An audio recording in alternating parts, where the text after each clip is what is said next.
नीलम सिंह, हमारे यूट्यूब मंच में आपका स्वागत है। क्या मैसेजिंग आप देना चाहते हैं? ये भारत सरकार का बजट तो लगता नहीं, ये तो पूरी तरह संघीय ढांचे का उल्लंघन है। फेडरल स्ट्रक्चर तोड़ा गया है। वो राज्य जहां पर भाजपा शासित नहीं है वहां उपेक्षा की गई। हमारे सारे राज्यों को जो उनका ड्यू था नहीं मिला है, उनकी भरपूर उपेक्षा वहां की जनता की हुई है। चाहे वो कर्नाटक हो, चाहे तेलंगाना हो, तमिलनाडु हो, केरल हो, नाम तक नहीं लिए गए। ये तो सरकार बचाओ अभियान है, ये गवर्नमेंट का नहीं बजट है। ये तो भारतीय जनता पार्टी का बजट है कि सरकार किसी तरह बन गई, लूली लंगड़ी से बचाए रहो, कुछ उनको खुश करो, कुछ उनको खुश करो, और होना कुछ नहीं। तो एक कर्तव्य निभाते हुए हम अपना विरोध प्रदर्शन सदन के पहले हम 10:30 बजे करेंगे, मकर द्वार पे जो एंट्री पॉइंट है, और उसके बाद ये बात हम सदन में भी जब सदन इकट्ठा होगा तो दोनों सदनों में उठाएंगे। और इस अत्याचार के खिलाफ, संवैधानिक हत्या है तो, कि हमारा जो अधिकार है, जिन राज्यों का पॉपुलेशन के हिसाब से जो हमने कंट्रीब्यूशन दिया है वो हमें न मिले तो हमें उठाना है और हम उठाएंगे। आपको मुकुल वासनिक जी का कुर्ता नजर आता है। ये देश को इसी प्रकार से बर्बाद करने की कोशिश कर रहे हैं। ये मोदी जी का कुर्सी बचाओ बजट है, सत्ता बचाओ बजट है, बदला लो बजट है। इस बजट से देश के 90% प्रांत और 90% से अधिक लोग अलग थलग कर दिए गए हैं। बजट बीजेपी की सत्ता बचाने के लिए नहीं हो सकता, देश की जनता की भलाई के लिए होना चाहिए। परंतु मोदी सरकार का बजट केवल और केवल बीजेपी की सत्ता बचाओ बजट बनकर रह गया। गांधी से मिलने वाला है, किन मुद्दों पर? कल जो बजट पेश हुआ उसमें किसान नाम गायब था। किसानों के प्रति सरकार की जो अनदेखी है वो अब जगजाहिर हो चुकी है। सरकार बनने के बावजूद भी सिर्फ कुछ झूठे वादे कर अपने साथियों को खुश करने का काम किया गया है। किसानों की मदद करने का अभाव पूरा झलकता है। और मुझे खुशी है कि हमारी पार्टी ने अपने मैनिफेस्टो में एमएसपी पे कानून बनाने की बात करी थी, और राहुल गांधी जी के नेतृत्व में सदन के अंदर पुरजोर तरीके से किसानों की मांग को हम उठाएंगे और सड़कों पे भी उठाएंगे। नीति आयोग की जो बैठक होने वाली है, 4 मुख्यमंत्री ने मना किया है वो बैठक अपने यहाँ।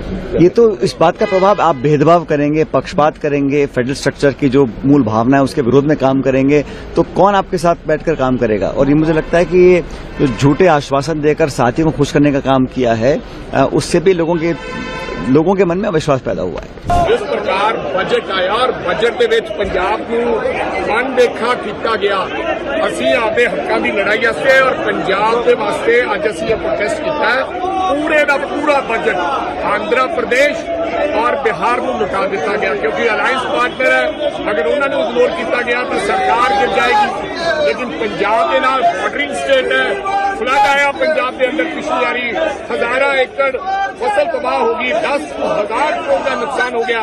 ईवन की कई स्टेटा इन्होंने कहा कि फ्लड असिस्टेंस असं देंगे, लेकिन पंजाब को उस पक्षों भी इग्नोर किया गया। मैनू लगता कितने ना कितने पंजाब के लोग और पंजाब के किसान और पंजाब के व्यापारी देश के प्रधानमंत्री की अख में रड़कते हैं। इस करके उन्होंने पंजाब के नाल इस तरह का वितकरा किया, क्योंकि एक भी सीट 26 साल बाद पंजाब ने बीजेपी को नहीं दी।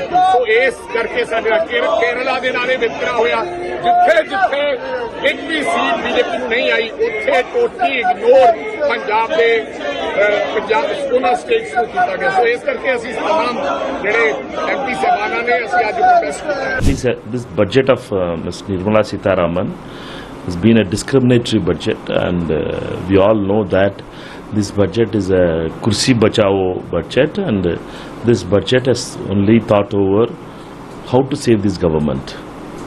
They had just punished middle class farmers, NRGS workers, states after states which needed their right. They were all been denied.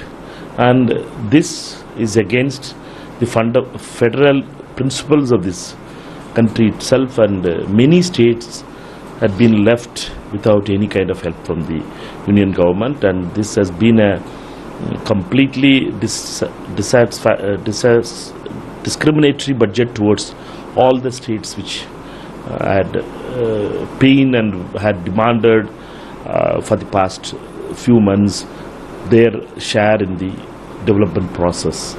And we all know that India Alliance leaders yesterday met in Mallikarjun Khargeji's residence, and India Alliance leaders, parliamentary floor leaders, decided that we will have a protest outside the parliament, in the gate of the parliament, to show our dissatisfaction and to stop the discrimination of the states, and particularly those states which are ruled by the non-NDA governments has been discriminated in a very big way, and we feel that this budget has been discriminatory in nature.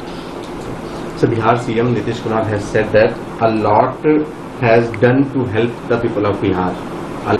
The one thing is very clear, that Bihar wanted special category status.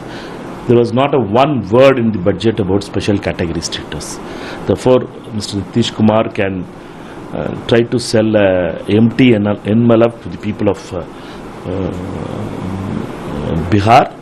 People of Bihar are very wise people. They know that these empty promises of Mr. Modi, which they had heard about 1 lakh crores 5 years, 8 years back also, has never come to Bihar.